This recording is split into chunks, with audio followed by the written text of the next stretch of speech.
Hello everyone, welcome to this channel. आज की इस वीडियो में हम लोग बात करेंगे प्राचीन भारत के इतिहास का। एक मुख्य टॉपिक है सिंधु घाटी की सभ्यता। सिंधु घाटी सभ्यता, जिसको हड़प्पा सभ्यता के भी नाम से जाना जाता है। इस इस टॉपिक के बारे में हम लोग डिटेल में पढ़ेंगे और विगत वर्षों में जो कॉम्पिटिटिव एग्जामिनेशन में पूछे गए प्रश्न हैं इस टॉपिक से, उसके बारे में भी ध्यान देंगे। दोस्तों, बात करते हैं सिंधु घाटी सभ्यता या सिंधु सभ्यता के बारे में।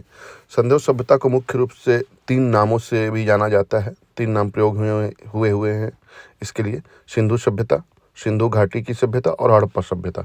इस सिंधु घाटी सभ्यता को मुख्य रूप से 3 नामों से जाना जाता है।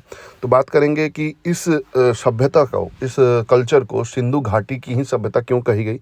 क्योंकि इसका जो भी विस्तार हुआ इस कल्चर का, इस जो सिंधु घाटी नदी के तट के आसपास ही हुआ है। जो भी नगर प्राप्त हुए, जो भी नगर के अवशेष प्राप्त हुए, वो सिंधु घाटी नदी के आसपास ही प्राप्त हुए। इसलिए इसको सिंधु घाटी की सभ्यता कहा गया। ठीक है, तो जानते हैं इसके विस्तार के बारे में कि सिंधु घाटी सभ्यता जो है कहाँ कहाँ तक फैली हुई है। तो चूंकि पुरातत्वविद जो हैं, पूरे इतिहासकारों ने इसकी जब खुदाई की तो इसके अवशेष मुख्य रूप से पाकिस्तान के पंजाब में, जो पाकिस्तान का जो एरिया है वहाँ का पंजाब, सिंध, बलूचिस्तान, ये पाकिस्तान के ऐसे क्षेत्र जहाँ पे इसके अवशेष प्राप्त हुए हैं।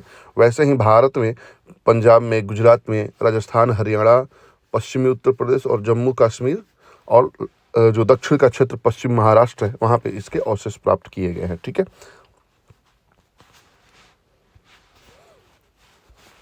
अब बात करेंगे इस सभ्यता के विस्तार के बारे में। चूंकि देखिए, सिंधु घाटी सभ्यता जो है ना, काफ़ी इसका विस्तार काफ़ी बड़ा है। ठीक है, इसके बारे में देखा जाए तो 13 लाख वर्ग किलोमीटर में बात किया जाए इसके विस्तार के बारे में तो लगभग 13 लाख वर्ग किलोमीटर में इसका विस्तार हुआ है। ठीक है, और इसका जो आकार है त्रिभुजाकार है। ठीक है, तो एक बार इसके विस्तार के बारे में पढ़ लेते हैं कि इसका विस्तार जो पश्चिमी पूरा स्थल है, जो पश्चिम में इसका कोई यदि अवशेष या फिर वो जो नगर है, जो वो है सूतका गेंडोर है, जो बलूचिस्तान में है। पूरब की बात करें, पूर्वी पूरा स्थल आलमगीरपुर है, जो वेस्ट यूपी, पश्चिमी उत्तर प्रदेश।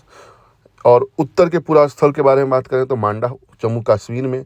और दक्षिण पूरा स्थल की बात करें तो दैमाबाद, महाराष्ट्र। ठीक है, ये मतलब कि चारों दिशाओं में इसके विस्तार की बात की गई है। ठीक है, सूतका गेंडोर, ठीक है, पश्चिम की बात हो रही है। आलमगीरपुर, ये पूर्व की बात हो रही है। उत्तर पूरा स्थल में मांडा है, जो जम्मू कश्मीर में है। और वैसे ही दक्षिण पूरा स्थल दैमाबाद हुआ। ठीक है,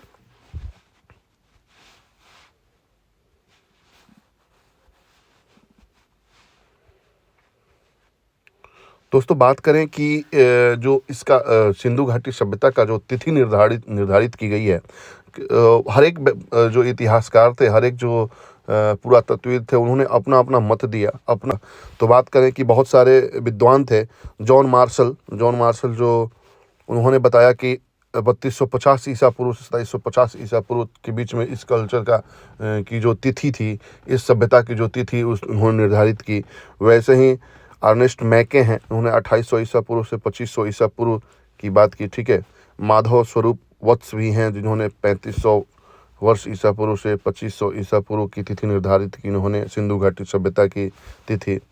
एक गैंड करके हैं, उन्होंने 2350 ईसा पूर्व से 1700 ईसा पूर्व। मार्टिन व्हीलर 2500 ईसा पूर्व से 1700 ईसा पूर्व। और फेयर सर्विस ये भी हैं, इन्होंने 2000 ईसा पूर्व से 1500 ईसा पूर्व की तिथि निर्धारित की। ये तिथि सिंधु घाटी सभ्यता की तिथि है, जो अलग अलग विद्वानों के अलग अलग मत हैं। ठीक है, यदि हम लोग बात करें सिंधु सभ्यता के जो स्थल हैं, कौन कौन से स्थल के उत्खनन हुए, कौन कौन से स्थल प्राप्त हुए हैं और ये स्थल कौन से नदी के किनारे प्राप्त हुए हैं, उसके बारे में ध्यान देंगे। हड़प्पा जो है, हड़प्पा रावी नदी के तट पे है, स्थित है। वैसे ही मोहनजोदड़ो की बात करें तो सिंधु नदी के तट पे स्थित है। वैसे ही कालीबंगा की बात करें तो घग्गर नदी के तट पे स्थित है। लोथल की बात करें तो भोगवा नदी के तट पे स्थित है। रोपड़ जो है सतलज नदी के। मांडा चेनाब नदी के। दैमाबाद, प्रवरा, आलमगीरपुर हिंडन नदी के। सूतका गेंडोर दस्क नदी के और भगवानपुरा सरस्वती नदी के। मतलब कि ये जो शहर है ना, ये शहर इन नदियों के किनारे बसे हुए थे। जब इसका अनुसंधान प्रारंभ हुआ, जब इन सब की खुदाई प्रारंभ हुई, तो इन नदियों के तट पर ये स्थल प्राप्त किए गए। और इस स्थल से हमें ये जानकारी मिलती है कि उस समय के जो लोगों का रहन सहन कैसा था, लोगों का नगरीय योजना कैसा था। मुख्य रूप से बात करें तो उस समय की नगरीय योजना के बारे में मोहनजोदड़ो से पता चलता है कि मोहनजोदड़ो से उस समय के लोगों का नगरीय योजना कैसा था, लोग कैसे रहते थे, कैसे सुयोजित थे, नगरों की रचना कैसे सुयोजित रचना थी। ठीक है, इसके बारे में हम लोग आगे के वीडियो में पूरा डिटेल में पढ़ेंगे कि इन सब शहरों का संरचना कैसा था। इन शहरों के बारे में हम लोग डिटेल में ध्यान देंगे। ठीक है, इन शहरों का विकास कब से कब तक हुआ। ठीक है, बात करें तो सबसे पहले हड़प्पा की बात करते हैं। ठीक है, हड़प्पा जो जैसा कि मैंने बताया कि रावी नदी के तट पर स्थित है। ठीक है, तो हड़प्पा जो है रावी नदी के बाएं तट पर स्थित है। ठीक है, ये हड़प्पा के नगर हैं, आप ध्यान दे सकते हैं इस पे। ठीक है, तो हड़प्पा की जो खोज हुई ना, वो 1921 ईस्वी में राय बहादुर दयाराम साहनी ने की थी। ठीक है, उस समय जो भारतीय पुरातत्व सर्वेक्षण विभाग था, उसके जो महानिदेशक जॉन मार्शल थे, उन्होंने निर्देश दिया और राय बहादुर साहनी ने इसका उत्खनन किया और उसके हड़प्पा के बारे में पूरा डिटेल उन्होंने प्राप्त की थी। ठीक है, सन 1921 ईस्वी की बात है ये। ठीक है, हड़प्पा जो है, हड़प्पा मुख्य रूप से पाकिस्तान के पंजाब प्रांत में, ठीक है, मोंटगोमरी जिले में स्थित है। ठीक है, मोंटगोमरी पाकिस्तान के पंजाब प्रांत की बात हो रही है। ठीक है, तिथि की बात करें तो जो वो इतिहासकार ने इसकी जो तिथि बताई 2300 ईसा पूर्व से 1700 ईसा पूर्व बताई गई। ठीक है, ये सभ्यता लगभग 2300 ईसा पूर्व से 1900 ईसा पूर्व तक यह सभ्यता अपने जो कल्चर का जो डेवलपमेंट हो रहा था, कल्चर का जो विकास हो रहा था, इस दौरान ये काफ़ी मतलब कि तेज़ी से हो रहा था। लोग काफ़ी इस 2300 ईसा पूर्व से 1900 ईसा पूर्व तक के बीच में लोगों ने अपनी नगरीय योजना से लेकर के अपने विकास के बारे में, शहरी योजना के बारे में बहुत ज़्यादा मतलब विकसित हो रहे थे, बहुत ज़्यादा लोग डेवलप हो रहे थे। तो ये विकास की पराकाष्ठा पर थी उस समय। ठीक है, ये जो हड़प्पा सभ्यता है ना, वो मेसोपोटामिया तथा मिस्र की सभ्यताओं के समकालीन था। बात करें अब मोहनजोदड़ो के बारे में, तो मोहनजोदड़ो ये भी सिंध में है, सिंध जो पाकिस्तान में है। सिंध के लड़कना ज़िले में स्थित है मोहनजोदड़ो। मोहनजोदड़ो काफ़ी मतलब कि काफ़ी अहम इसमें टॉपिक है इस सिंधु घाटी सभ्यता का, क्योंकि मोहनजोदड़ो का जो संरचना थी वो काफ़ी मतलब चर्चित थी। इतिहासकारों के अनुसार राखलदास बनर्जी एक इतिहासकार थे जिन्होंने 1922 ईस्वी में इस सभ्यता की खोज की थी, मोहनजोदड़ो शहर की खोज की थी। ठीक है,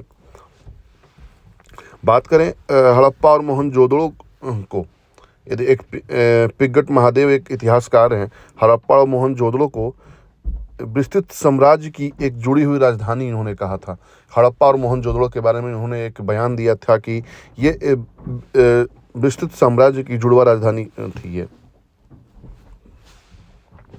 तो मोहनजोदड़ो की जनसंख्या एक मिश्रित प्रजाति की थी, जिसमें कम से कम 4 प्रजातियां थी। ठीक है, इन 4 प्रजातियों के बारे में बात करें तो प्रोटो ऑस्ट्रेलियाइड लाइड थे, ये एक प्रजाति थी प्रोटो ऑस्ट्रेलियाइड।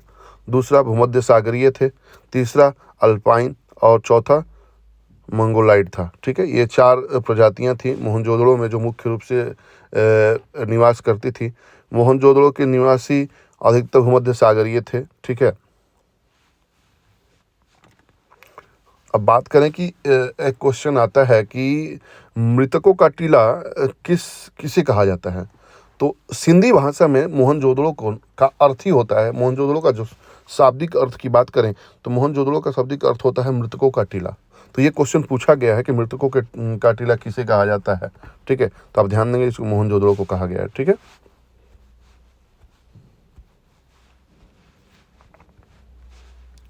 अब बात करें मोहनजोदड़ो का सर्वाधिक उल्लेखनीय स्मारक बृहद स्नानागार था। मोहनजोदड़ो का यदि कुछ ज़्यादा चर्चे में था, ज़्यादा इम्पोर्टेंट कोई चीज़ था, तो वहाँ का स्नानागार था। मतलब स्नानागार का मतलब कि ऐसा घर जो स्नान करने के लिए मुख्य रूप से बनाया गया, क्योंकि ये चर्चा में इसलिए था क्योंकि इसकी लंबाई चौड़ाई काफ़ी बड़ी थी। वो ऐसा घर बहुत बड़ा था। जैसे देखिए इसमें दिखाया गया है कि उत्तर से दक्षिण की ओर लगभग 55 मीटर ये लंबाई थी, ठीक है, और चौड़ाई पूर्व से पश्चिम दिशा की ओर 33 मीटर। यानी कि एक ऐसा स्नानागार, ठीक है, कि आप देख सकते हैं कि 55 मीटर लंबा और 33 मीटर चौड़ा था, ठीक है। और इसके बीच में एक स्नान कुंड था। स्नान कुंड मतलब कि आप बोल सकते हैं कि एक कुआं, एक बड़ा सा कुंड जिसमें लोग स्नान करते थे। एक तालाब समझ सकते हैं, तालाब हो सकता है, उसको बोला जा सकता है, जिसकी लंबाई 11 मीटर और चौड़ाई 7.0 मीटर और गहराई 2.43 मीटर थी, ठीक है। जिसकी लंबाई क्या थी, 11.8 मीटर थी, चौड़ाई 7.01 मीटर थी और गहराई 2.43 मीटर थी। यह विशाल स्नानागार धर्मानुष्ठान संबंधी स्नान के लिए था। धर्मानुष्ठान संबंधी यानी कि जो यज्ञ हो गया, उन सब के लिए ये मुख्य रूप से स्नानागार था, ठीक है।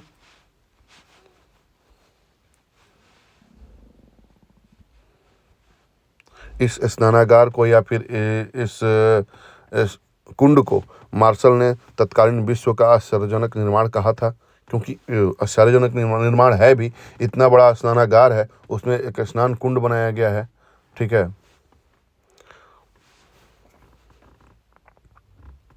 अब बात करें कि सिंधु घाटी सभ्यता की जो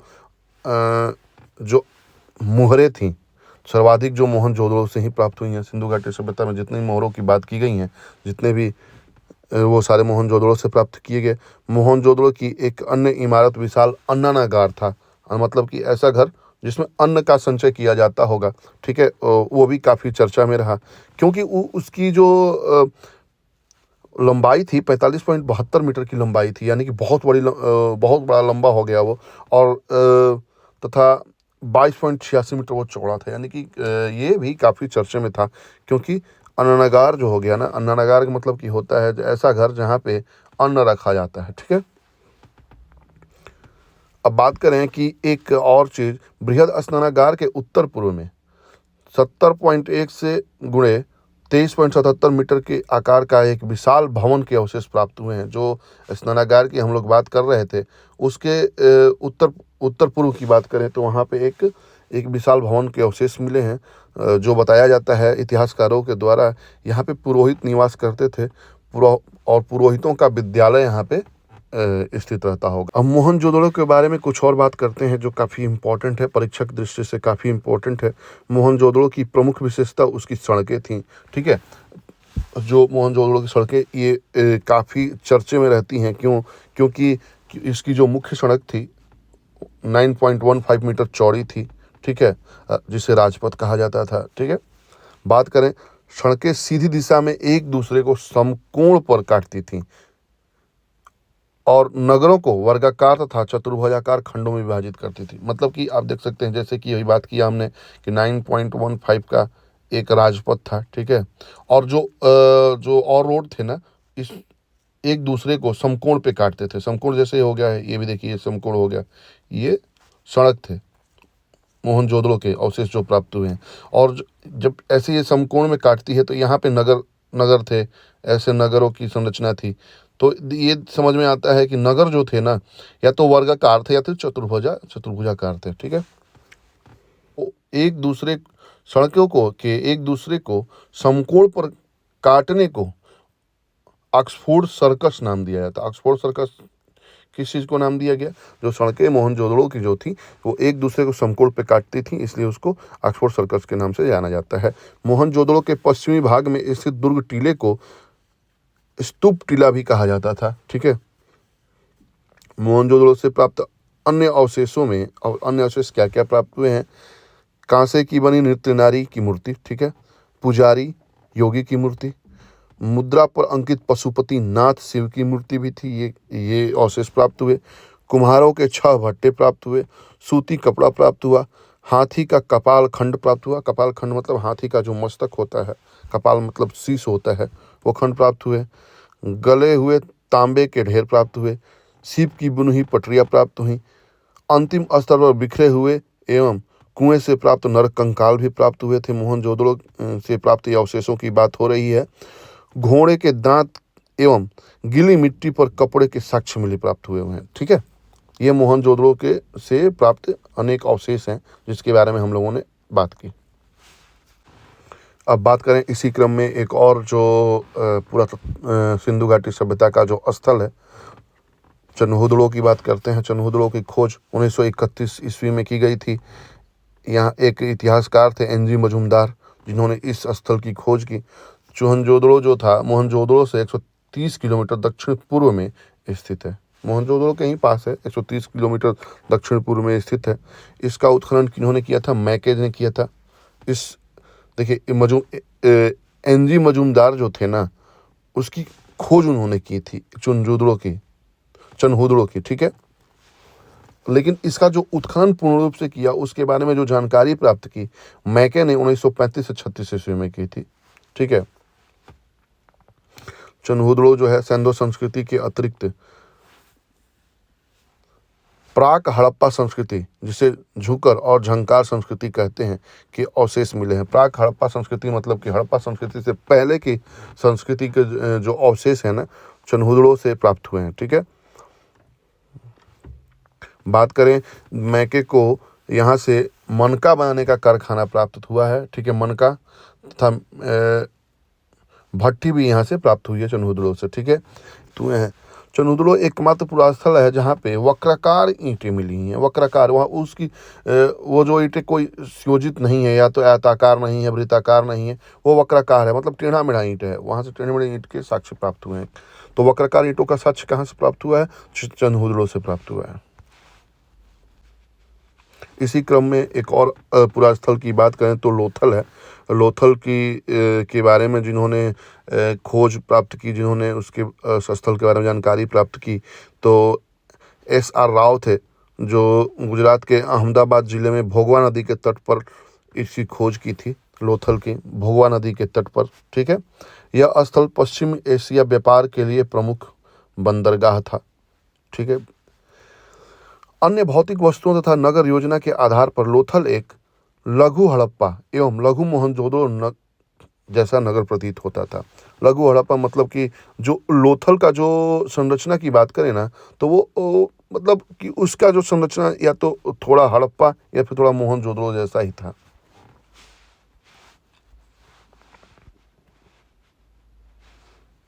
लोथल की बात करें तो यहाँ से फारस की मुद्रा, फारस एक धातु है, पक्के रंग में रंगे हुए पात्र प्राप्त हुए हैं। ठीक है, पात्र मतलब बर्तन की बात हो रही है। लोथल में गढ़ी तथा नगर दोनों की रक्षा प्राचीर से घिरे हुए थे। लोथल के जो गढ़ी मतलब कि स्थल की बात हो रही है और नगर की बात हो रही है, ये रक्षा प्राचीर से घिरे हुए थे। मतलब कि ऐसी उसकी संरचना है कि उसकी रक्षा की दृष्टि से, सुरक्षा की दृष्टि से वो काफ़ी मतलब कि उसकी दीवार बनी हुई है, ऐसा उसका प्रतीत वहाँ से जो अवशेष प्राप्त हुए ऐसा दिख रहा है कि वो सुरक्षा की दृष्टि से काफ़ी अच्छा सुयोजित बनाया गया है। ठीक है, लोथल की सबसे प्रमुख विशेषता है वहाँ की डॉकयार्ड है, जो मतलब कि जिसे लोथल जैसा कि बताया गया कि वो व्यापार के लिए मुख्य रूप से वो बंदरगाह बंदरगाह है। तो जहाज़ों की गोदी का नाम दिया गया उसको, क्योंकि वहाँ पे जहाज़ बहुत सारे आते थे, बहुत सारे जहाज़ों के रुकने की व्यवस्था थी, चूँकि वो बंदरगाह था, वहाँ से बिजनेस किया जाता था। ठीक है, वहाँ से यदि लोथल से प्राप्त मुख्य अवशेष की बात करें तो धान, चावल और बाजरे का साक्ष्य, फारस की मुहरें, घोड़े की लघु मृण मूर्ति, 3 युगल समाधियाँ आदि मिली हुई हैं, वहाँ से साक्ष्य जो प्राप्त हुए हैं।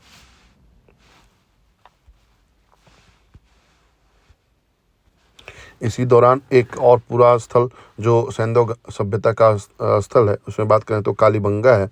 कालीबंगा के बारे में बात करें तो ये राजस्थान के हनुमानगढ़ जिले में स्थित है।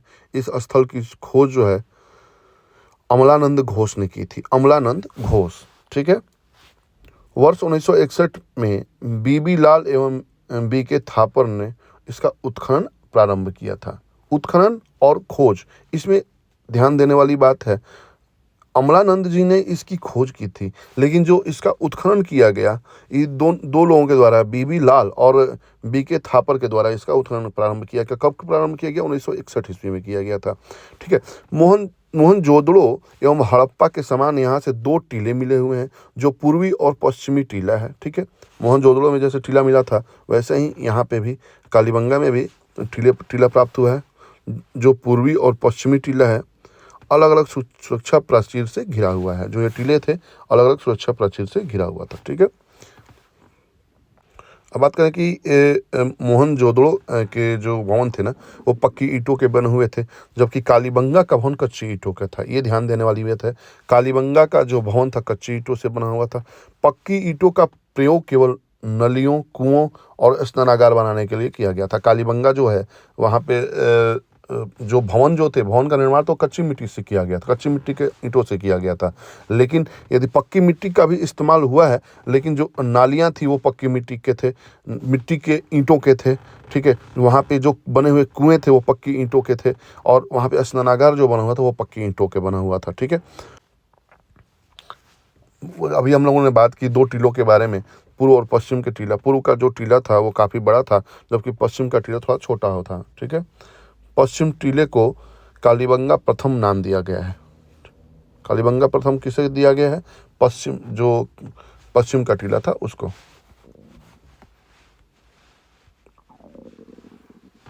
कालीबंगा से जो भूकंप के साक्ष्य प्राप्त हुए हैं, मतलब वहाँ जो दुर्ग या गढ़ी वाले टीले के दक्षिण अर्धभाग में 5 या 6 कच्ची ईंटों के चबूतरे बने हुए हैं। ठीक है। ये साक्ष्य की बात हो रही है।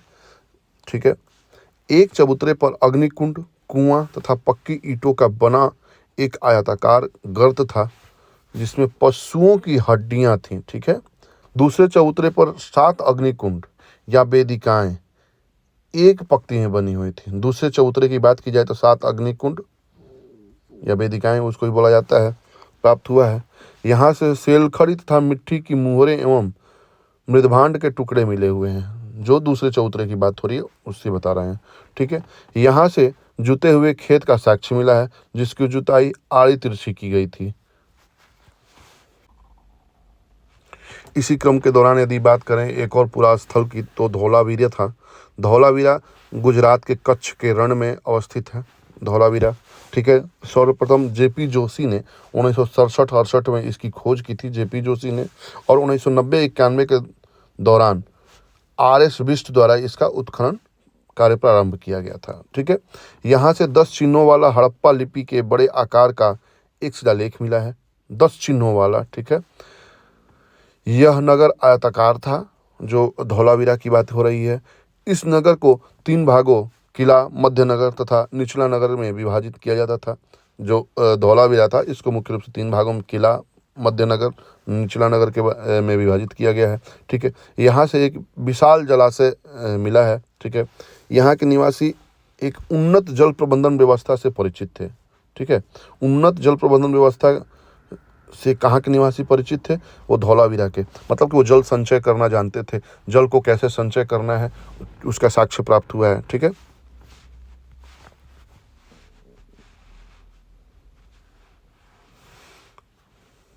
एक और पुरा स्थल है इसी दौरान, सुरकोटड़ा। सुरकोटड़ा की बात करें तो ये गुजरात के कच्छ जिले में ये भी स्थित है। यह नगर 2 दुर्गीय भागों, गढ़ी तथा आवास क्षेत्र में विभाजित था। ठीक है। यहाँ के कब्रिस्तान से कलश समाधान के साक्ष्य मिले हैं। यहाँ घोड़े की कुछ हड्डियों के साक्ष्य मिले हैं। ठीक है। सुरकोटड़ा की बात की जा रही है। ठीक है।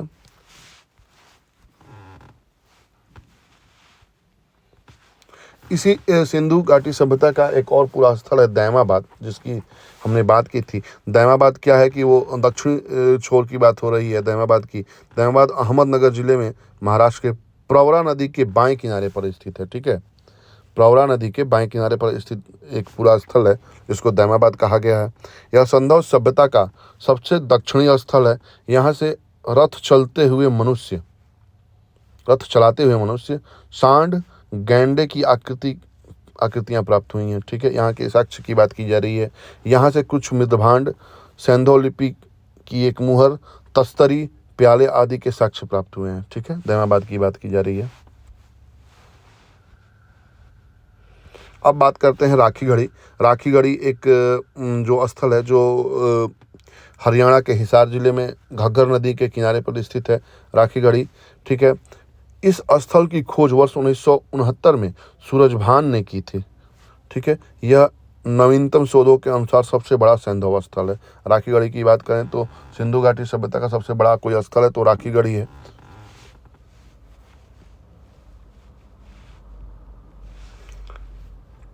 रोपड़ एक पूरा स्थल है सिंधु घाटी सभ्यता, सिंधु सभ्यता क्या, तो रोपड़ पंजाब के सतलज नदी के बाएं तट पर स्थित है। ठीक है, इसका नाम रूपनगर है। रोपड़ की बात करें उसका नाम रूपनगर भी है।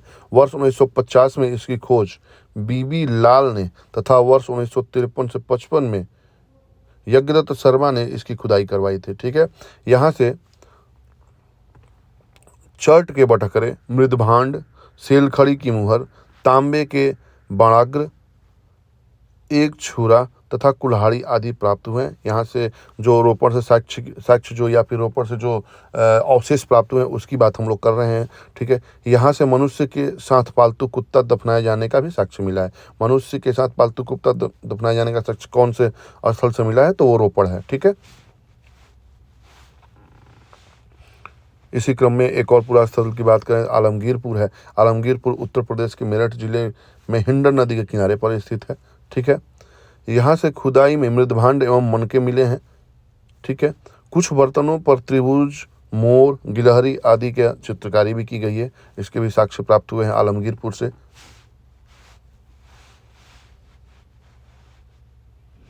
एक और हड़प्पा संस्कृति का एक और जो नगर था, ये उस हुलास नाम से, उसके बारे में जानते हैं। हुलास उत्तर प्रदेश के सहारनपुर जिले में स्थित है। यहाँ से कांचली मिट्टी के मनके, ठीक है, चूड़ियाँ, खिलौना, गाड़ी आदि मिले हैं। ठीक है, सैंधव लिपि युक्त एक थप्पा का भी साक्ष्य यहाँ से मिला है। देसलपुर से एक रक्षा प्राचीर मिला हुआ है। ठीक है, तो हुलास के बारे में हमने देख लिया। ठीक है, अब बात करते हैं सिंधु घाटी सभ्यता का एक मुख्य टॉपिक है सूतका गेंडोर। सूतका गेंडोर दस्त दारक नदी के किनारे दक्षिण बलूचिस्तान में स्थित है। ठीक है, इसकी खोज आर.एल. स्टीन वर्ष 1927 में की थी। ठीक है, इसका दुर्ग एक प्राकृतिक चट्टान के ऊपर स्थित था। यहाँ से मृदभांड, एक ताम्र निर्मित बाणाग्र, ताम्र निर्मित ब्लेड के टुकड़े, तिकोने ठीकरे तथा मिट्टी की चूड़ियों के अवशेष प्राप्त हुए हैं। सूतका गेंडोर की बात करें तो इसमें ध्यान देने वाली बात है कौन कौन से अवशेष प्राप्त हुए हैं। ठीक है,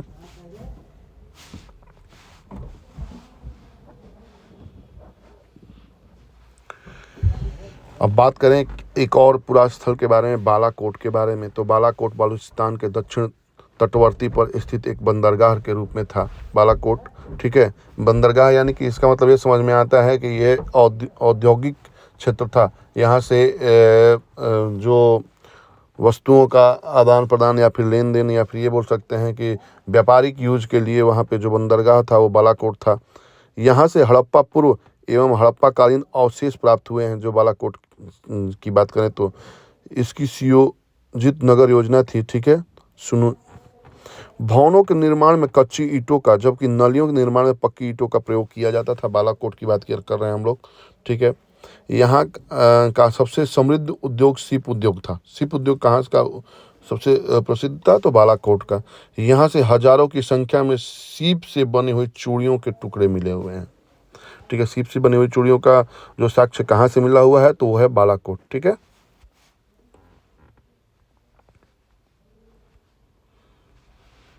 एक और पूरा स्थल की बात करें तो बनावली है। बनावली हरियाणा के फतेहाबाद जिले में स्थित है। बनावली की बात कर रहे हैं।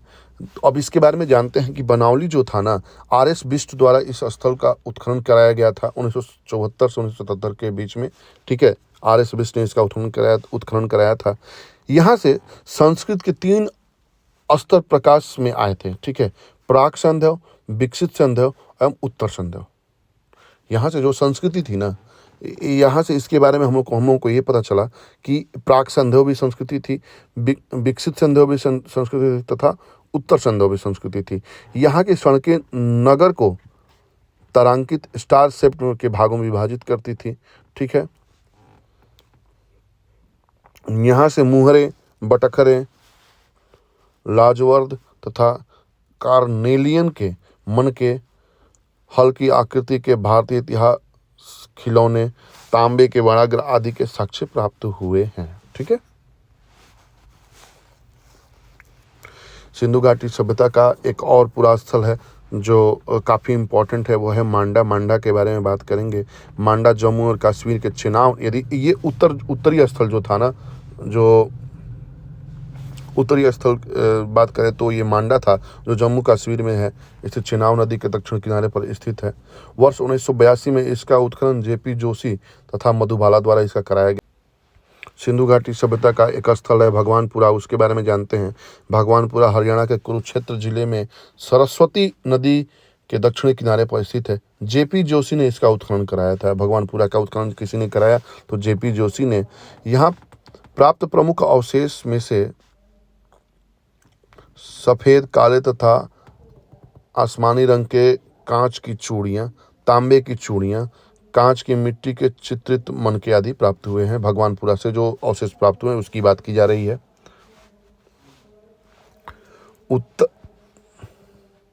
उत्तर प्रदेश के बागपत जिले में बारोट तहसील के सनौली नामक हड़प्पन पुरास्थल से क्रमबद्ध रूप से 125 मानव सावधान प्राप्त हुए हैं।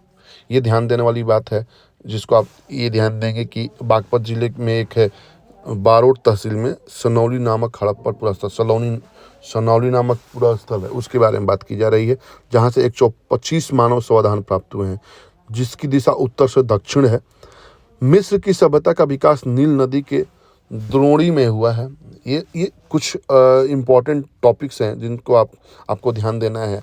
मिस्र को नील नदी का उपहार कहा जाता है क्योंकि इस नदी की अभाव में यह भूभाग रेगिस्तान था, ठीक है। पहले जब ये मिस्र नदी, अब बात करें तो सुमेरिय सभ्यता के लोग प्राचीन विश्व के प्रथम लिपि आविष्कार करता थे, ठीक है, सुमेरियन सभ्यता के लोग, ठीक है। कुछ और इम्पॉर्टेंट टॉपिक है, कुछ और इम्पॉर्टेंट बातें हैं जो आपको ध्यान देना है। उसमें से आपको ध्यान देते हैं, खुदाई से प्राप्त बहुसंख्यक नारी मूर्तियों से अनुमान लगाया जाता है कि सिंधु सभ्यता मातृसत्तात्मक थी। सिंधु सभ्यता कैसी थी? मातृसत्तात्मक थी। सिंधु लोग शाकाहारी तथा मांसाहारी दोनों प्रकार के भोजन करते थे, ये भी ध्यान देने वाली बात है। उनके वस्त्र ऊनी और सूती दोनों प्रकार के होते थे। कंठाहार, कर्णफूल, कड़ा, भुजाबंद, अंगूठी, हंसुली, करधनी आदि उनके आभूषण थे जो सिंधु घाटी सभ्यता के लोग थे। नौसारों से स्त्रियों की मांग में सिंदूर के प्रमाण मिले हैं। नौसार एक स्थल है। हिंदू धर्म में जो सिंदूर है सुहागन का प्रतीक होता है। सिंधु काल में पासा प्रमुख खेल था, जो कोई खेल जो था वो भी पासा का खेल था।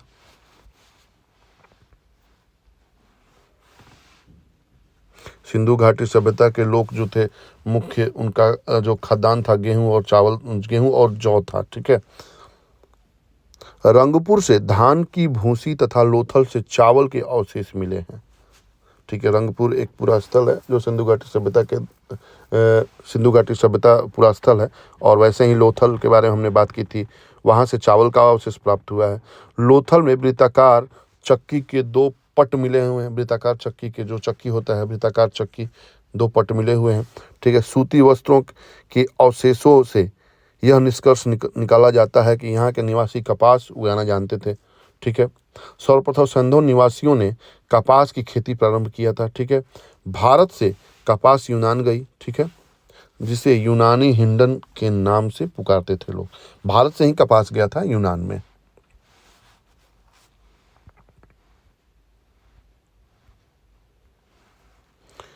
भारत में कपास की खेती का प्रारंभ 300 ईसा पूर्व में, यदि कपास की खेती की बात 300 ईसा पूर्व में किया गया, जबकि मिस्र में इसी खेती 2500 ईसा पूर्व में लगभग शुरू की गई थी।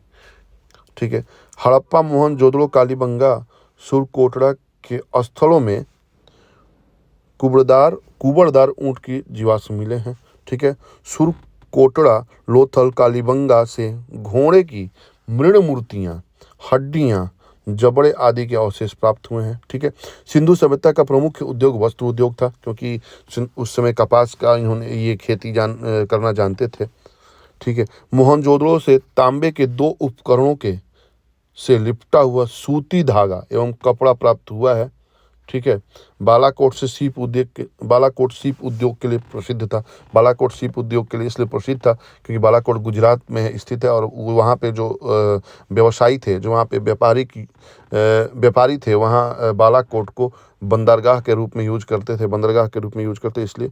ठीक है। लोथल और चनहोदड़ो में मनका बनाने का कार्य होता था। ठीक है। तो हमने ध्यान दिया था, पहले ही पढ़ा था इसके बारे में।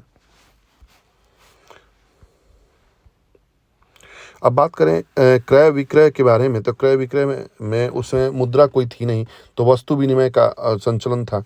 वस्तु विनिमय, तो एक वस्तु ले करके दूसरी वस्तु दी जाती थी। ठीक है। सिक्कों का प्रचलन नहीं था। ठीक है। सैंधव निवासियों का आंतरिक एवं बाह्य व्यापार उन्नत अवस्था में था। सैंधव निवासियों के बारे में बात करें, उनके व्यापार के बारे में बात करें तो मतलब काफ़ी अच्छा था उनका। लोथल एवं मोहनजोदड़ो से हाथी दांत के बने तराजू के पलड़े मिले हुए हैं। हाथी के दांत से बने हुए तराजू थे। ठीक है। और उस समय के जो बाट थे वो मुख्य रूप से घनाकार थे। घनाकार मतलब कि लंबाई, चौड़ाई, मोटाई, उसमें मतलब ऐसा था। कुछ बाट बेलनाकार भी, ढोलाकार तथा वर्तुलाकार प्रकार के भी होते थे। ठीक है। बाट की बात की जा रही है इसमें। बात करें मोहनजोदड़ो से, तो मोहनजोदड़ो से एक पशु मूर्ति प्राप्त हुई थी जिसमें शरीर भेड़ तथा मस्तक सूंडदार हाथी का था। ठीक है। ये ध्यान देने वाली बात है। मोहनजोदड़ो से एक पशु मूर्ति प्राप्त हुई थी जिसका शरीर जो था ना भेड़ का था, और जो सर था ऊपर मस्तक की बात करें तो सूंडदार हाथी का था। हड़प्पा की पाषाण मूर्तियों में 2 सिर रहित मानव मूर्तियां उल्लेखनीय हैं। ठीक है। 2 सिर रहित मतलब सैंधव मृदभांड जो था ना वो लाल या गुलाबी रंग का था। ठीक है। कुछ मृदभांड पर लाल रंग से रंग कर काली रेखाओं से चित्र बनाए जाते थे कुछ मृदभांडों पे। ठीक है। कुछ बर्तनों पर मोर, हिरण, कछुए, मछली, गाय, बकरा, पीपल, नीम, खजूर, केला आदि का अंकन मतलब चित्र बनाया जाता था। अंकन मतलब आप चित्र नहीं बोल सकते, अंकन को ये बोला जा सकता है, उस पर मोहर छाप छोड़े जाते थे इन सब चीज़ों के। सैंधव मृदभांडों में मर्तबान, कटोरे, तस्तरियाँ एवं थालियाँ प्रमुख थे। स्त्री पुरुष दोनों आभूषण पहनते थे। सैंधव सभ्यता के लोग स्त्री पुरुष आभूषणों के काफ़ी शौकीन थे। सोना चांदी के अतिरिक्त हाथी दांत, शंख आदि के भी आभूषण तैयार किए जाते थे। सैंधव सभ्यता में मातृ देवी की पूजा प्रमुख थी। ठीक है। सैंधव सभ्यता में